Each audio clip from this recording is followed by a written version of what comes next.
Bunga Zainal baru saja mempekerjakan asisten rumah tangga baru di rumahnya. Namun, ia justru syok karena artnya justru tak becus dalam bekerja. Bunga Zainal kembali menjadi perbincangan hangat. Pasalnya, istri Sukdev Singh baru saja meluapkan kekesalannya tentang asisten rumah tangganya di media sosial. Bunga Zainal mengaku geram dengan sang art lantaran dianggap tak bisa bekerja.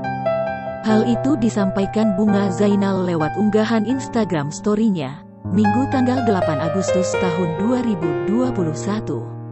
Bunga Zainal masih berusaha untuk tetap sabar menghadapi artnya.